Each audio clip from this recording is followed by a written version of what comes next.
जय हिंद साथियों। आपने देखा राज्यसभा चुनाव के अंदर जो 5 वोट सीधे के सीधे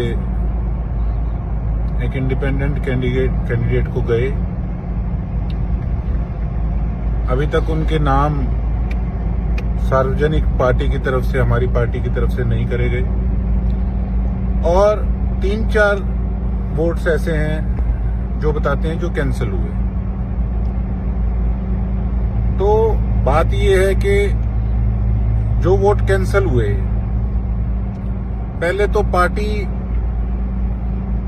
उनके नाम डिस्क्लोज करे, ओपन करे कि किस किस के नाम, किस किस की वोट जो है वो कैंसिल हुई है। अब कई फेक न्यूज डाल रहे हैं जिसमें मेरा भी नाम डाल रहे हैं कि मेरी वोट भी कैंसिल हुई है। देखो, कहीं ना कहीं हमारे इलाके की जनता, लोग उस चीज को सोचते हैं कि कैंसिल हुई है, क्यों हुई है, इसकी क्या आखिर मंशा थी। इसमें कोई दोहराई नहीं कि सीएम साहब मेरे घर आए। मैं आज भी कहता हूं, एज ए पर्सन मैं उनकी बहुत इज्जत करता था, आज भी करता हूं और हमेशा उनकी इज्जत करता रहूंगा एज ए पर्सन। ऐसी बात नहीं, खट्टर साहब भी, उन्होंने भी मेरे से बात करी, मेरे से मुलाकात हुई। मैं बेशक किसी से भी मिलूं, हम विधानसभा के अंदर भी सबसे मिलते हैं। तो अगर कोई भी व्यक्ति बुलाए तो किसी से कोई लड़ाई तो नहीं है। पार्टीबाजी एक अलग चीज है, सामाजिक रिश्ते अपने अलग जगह हैं।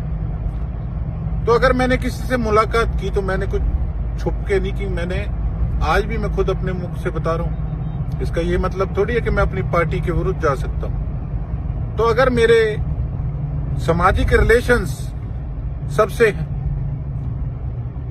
और उसको ओपनली मैं कहता हूं,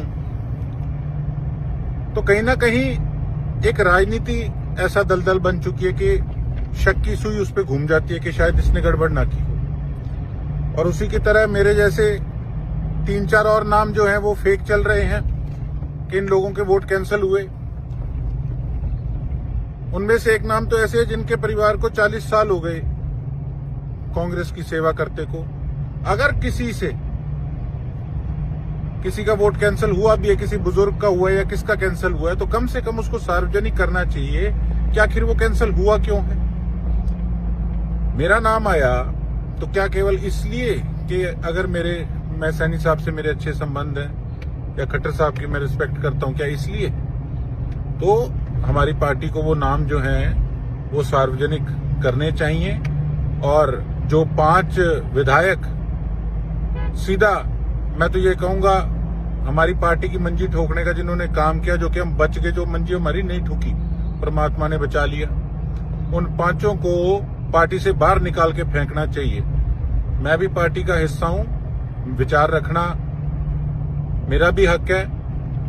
और देखो, हमें हल्के में जाके लोगों को शक्ल दिखानी है और सबसे पहले नाम उसमें मेरा लिख रखा फेक न्यूज में। तो मैं कल सुबह 10 बजे सेक्टर 9 चंडीगढ़ में जो हमारी पार्टी का ऑफिस है, मैं वहां जाकर गेट पे बैठूंगा, वहां धरना दूंगा कि रिक्वेस्ट करूंगा अपने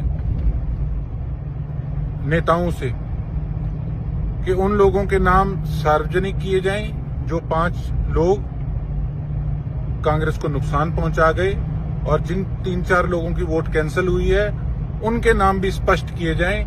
ये कहीं ना कहीं आज शक की सुई हम पे है, हमारी मजबूरी है। और 37 में से अगर 5-7 जनों को हमारी पार्टी निकाल भी देती है तो कोई फर्क नहीं पड़ने वाला। कौन सा सरकार गिर जाएगी, कम से कम आगे से सबक मिल जाएगा कि इस तरीके का काम नहीं करना। नहीं तो उस एरिया के अंदर आप कोई नया नेता भी पार्टी नहीं दे पाएगी और वो लोग अपने हिसाब से सरकार से भी सेटिंग रख के काम अपना जो है वोट की डील में वो कराते रहेंगे। तो ऐसे तो पार्टी और कमजोर होगी। तो ऐसे लोगों को उठा के बाहर फेंकना चाहिए। यही मेरी मांग है मेरी पार्टी से, और आज हमारे अस्तित्व की बात है। इसलिए मैं अपनी खुद की पार्टी के दफ्तर के आगे कल सुबह 10 बजे धरना दूंगा, और मैं गुजारिश भी करता हूं और भी हमारे विधायक साथियों से कि आप भी आए। कोई हम विरोध नहीं कर रहे, हम मांग कर रहे अपनी पार्टी से। एक बच्चा अपनी मां से मांग कर सकता है कि हमें ये चाहिए कि आए। आज आप पे भी कहीं ना कहीं शक की सुई आपका कोई भी विपक्ष का आदमी कह सकता है कल को फेक निकलवा के कि आपकी वोट भी कैंसिल होगी। तो बताइए फिर हम उस श्रेणी के अंदर हम क्यों आए जिन लोगों ने धोखा किया पार्टी के साथ। तो कल जाऊंगा मैं 10 बजे और वहां सेक्टर 9 चंडीगढ़ हमारे कांग्रेस ऑफिस के आगे धरने पे बैठूंगा और मांग करूंगा कि ये चीजें जो आपको बताइए ये होनी चाहिए। ये मेरी आपसे, मेरी पार्टी के लीडरशिप से मेरी हाथ जोड़ के प्रार्थना है। धन्यवाद।